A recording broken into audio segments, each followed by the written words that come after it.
bidan sahabat Bunda, bidan cerdas, berkelas, dan berkualitas.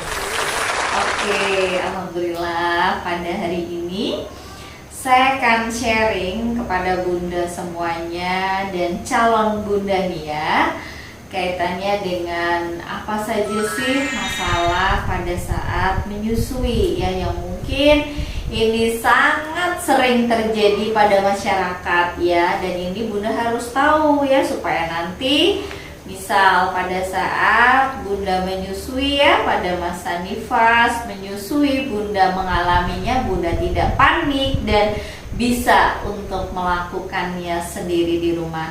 Sebelum saya mulai, seperti biasa, silahkan like dan subscribe terlebih dahulu di sini, dan jangan lupa nyalakan lonceng agar Bunda semuanya selalu mendapatkan notifikasi dari kami kaitannya dengan info seputar kesehatan ibu dan anak ya. Oke, langsung saja masalah pada menyusui ya. Saya yakin banyak Bunda yang apalagi ini adalah baru pertama kali, pengalaman pertama kali menyusui, itu banyak sekali masalah yang dialaminya. Salah satunya adalah pembengkakan payudara, ya nggak Bunda ya.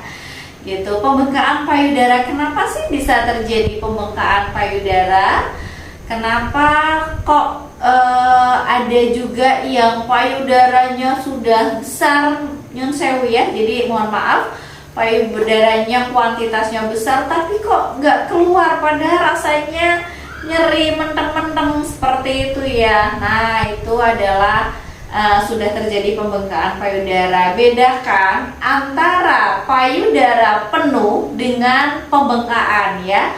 Kalau payudara penuh itu tidak ada rasa nyeri, kemudian pada saat dicek ataupun diperiksa ASI itu keluar ya dari payudara. Itu payudaranya penuh dan terasa berat, payudara terasa berat, kemudian ya mungkin kalau nyerinya itu sedikit tapi tidak terlalu nyeri ya. Kemudian kita cek, diperiksa seperti itu, ASI-nya keluar. Sedangkan pembengkakan payudaranya bengkak ya, kemudian kadang ada kemerahan sampai dengan kulitnya mengkilap, nyerinya luar biasa, dan kadang-kadang disertai dengan demam dalam 1x24 jam pasca pembengkakan, serta pada saat diperiksa ASI tidak keluar. Nah, ini dia kenapa sih bisa terjadi pembengkakan.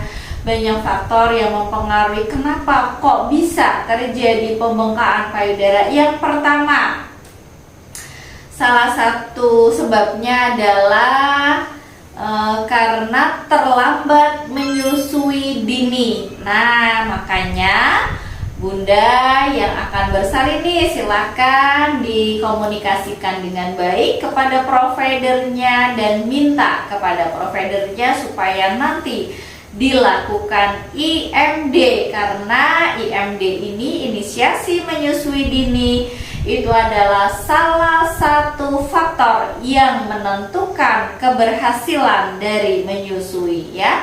IMD dilakukan adalah selama kurang lebih 1 jam ya Bunda ya. Jadi kalau Bunda terlambat menyusui dini, ini juga bisa berpengaruh terhadap terjadinya pembengkakan pada payudara.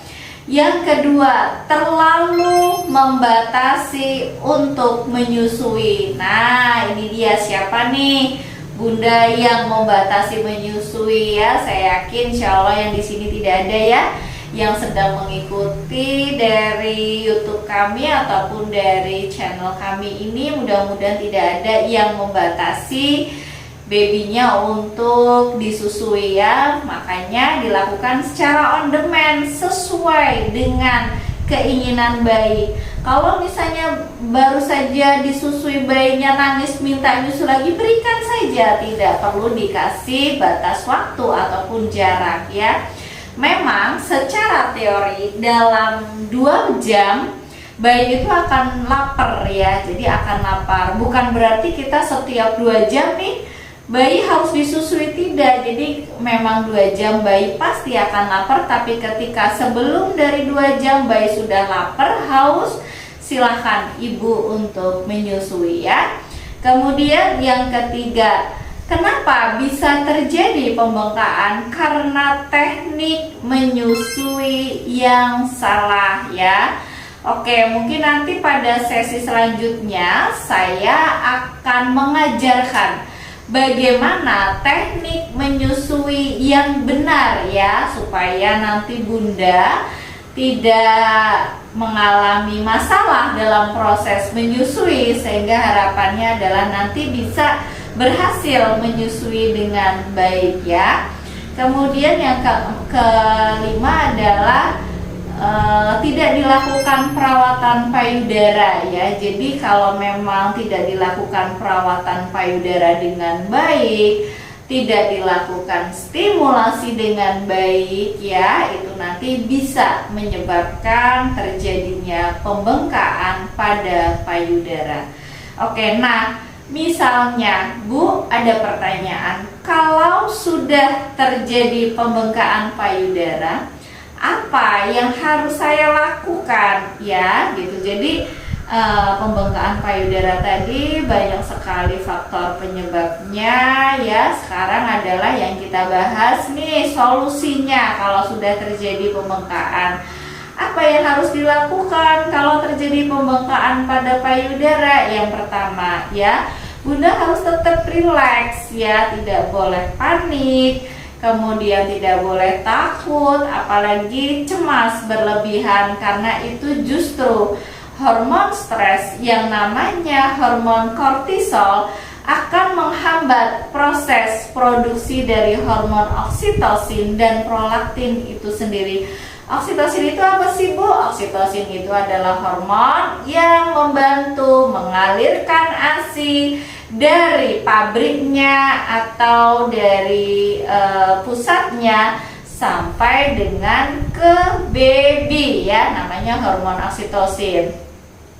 Jadi yang bisa Bunda lakukan, Bunda harus rileks, susui sesering mungkin. Kemudian kalau misalnya memang nyerinya luar biasa, saya akan mengajarkan nih, kemarin kan di video saya sebelumnya saya sudah mengajarkan ya bagaimana perawatan payudara yang benar yang bisa Bunda lakukan sejak awal ya, sejak awal pada saat bayi Bunda sudah lahir 1 kali 24 jam. Silahkan Bunda lakukan itu sesuai dengan yang ada pada tutorial video saya sebelumnya.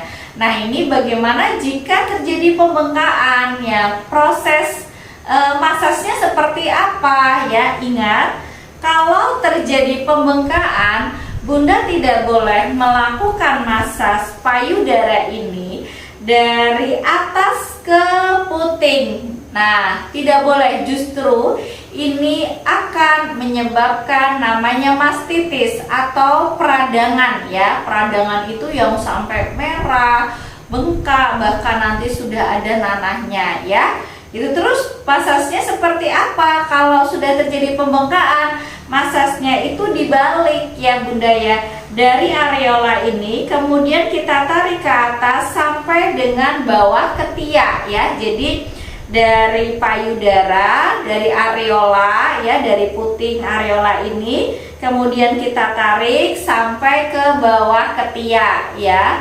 Dilakukan berapa kali sesuai dengan kebutuhan, 5-10 menit terus itu dilakukan pada payudara yang mengalami pembengkakan gitu. Kemudian Bunda bisa melakukan kompres. Nah, kalau terjadi pembengkakan, kompresnya adalah kompres dingin ya. Dilakukan berapa lama? 2-3 menit. Kalau ada nyeri ya, Bunda bisa mengkombinasikan antara kompres dingin dan kompres hangat. Jadi kompres hangat di sini fungsinya untuk mengurangi rasa nyeri, dan kompres dingin fungsinya untuk mengurangi pembengkakan ya. Itu mungkin terapi yang bisa Bunda lakukan sendiri nanti di rumah kalau misalnya Bunda mengalami pembengkakan pada payudara. Nah, itu adalah salah satu masalah. Pertemuan selanjutnya saya akan melanjutkan masalah menyusui yang lainnya yang mungkin tidak kalah menariknya dari materi kita hari ini. Oke, demikianlah, semoga bermanfaat, dan jika Bunda merasa ini memang sangat bermanfaat, silahkan share kepada semuanya. Jangan lupa untuk selalu membunyikan lonceng notifikasi supaya Bunda selalu mendapatkan info terupdate dari kami. Demikianlah dari kami, salam sehat untuk semua, salam dari kami, Bidan Sahabat Bunda.